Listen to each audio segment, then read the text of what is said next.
So let's talk about the 80s in the time before you took over from Mike. Right. What are some of the important events of those years? Well, again, the union is solidifying. Its organizational powers are growing. Mike and the executive board really did a fine job with holding us together and holding us in place. And I have been on the executive board all of that time. I started out as the lowly secretary, and then at some point I think I was sergeant at arms. I don't know what that means, and then became vice president. So on during this time. And Mike really had done a great job in keeping us together because we were subject to relentless attacks by the administration, one way and another, and I won't go into all of them.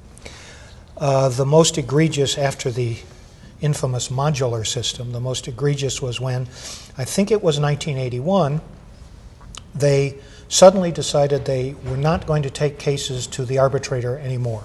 The contract gave us a permanent named arbitrator, whom we both had agreed on. The university said they had lost confidence in the arbitrator. We have no idea why. Nothing they said made any sense. And in fact, if you did a tally of all the arbitration cases that he'd heard, it was something like he'd ruled for the university in 18 of them and for the union in 12 or 14 of them, and had kind of split the baby in the rest. So they were winning way more than they were losing, but I guess they wanted to win them all. So they didn't want to take a case to the arbitrator. The problem was there was a contract between the university, the arbitrator, and the faculty association. And as we pointed out to them, they couldn't just rip it up. And they said, well, we're going to have to rip it up because the arbitrator is corrupt. So the arbitrator sued them for breach of contract and whatever it was, libel or slander or defamation of character. We sued them for breach of contract. The arbitrator ultimately won his lawsuit, and he was issued a public letter of apology and $150,000 is what it was. And we said, you can skip the letter of apology, we'll take the $150,000.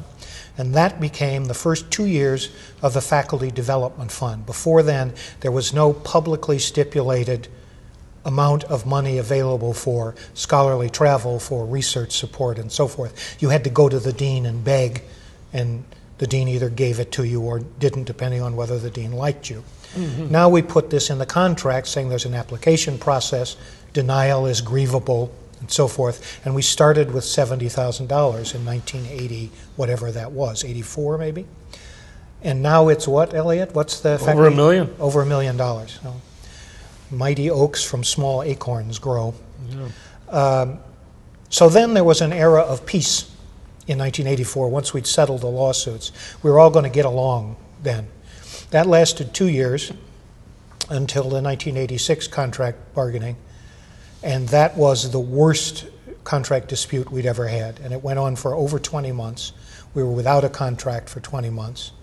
And once again, the issues were not financial, that is, not financial in terms of what goes into a faculty member's pay or benefits.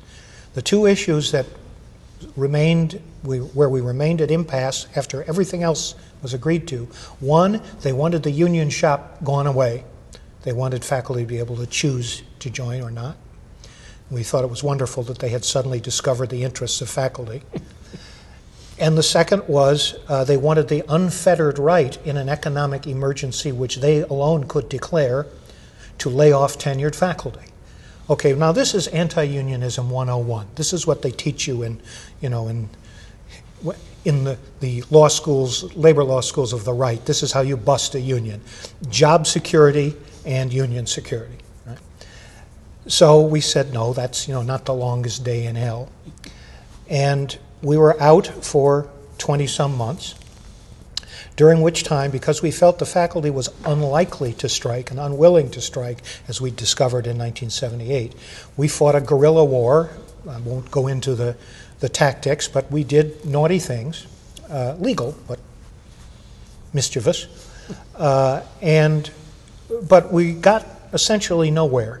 The university didn't budge. We believed then, and I believe now, that the president, who had been president for most of that time, Father Lo Schiavo, wanted the union dead and was not willing to settle for anything less. So he was not going to get to a compromise. So there we were, 20-some months minus a contract, during which the national or the West Coast accreditation team that's responsible for giving accreditation to schools and colleges in the West, WASC, or the Western Association of Schools and Colleges, came for their regular accreditation visit, which everybody expected would end in their saying, okay, well, you should fix this stuff, go be good, and would go away. Here's your reaccreditation, bye-bye.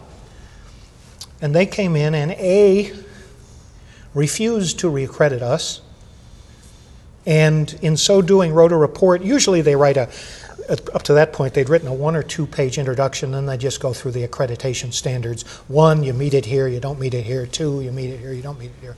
Final recommendations, fix this and this and this. Here they wrote a long introduction, and they said the university had 2 overarching problems. Failure to repair both of them will ensure that you're unable to ever to gain reaccreditation.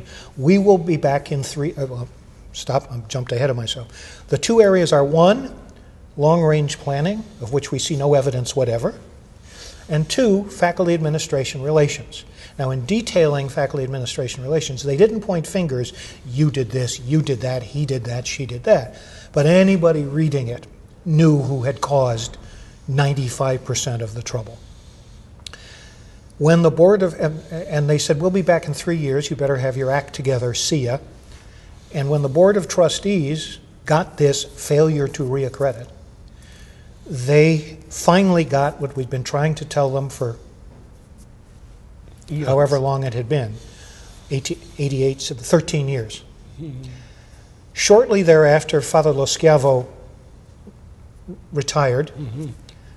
A new academic vice president came in, Father Clark, who was a wonderful, enlightened, benign figure.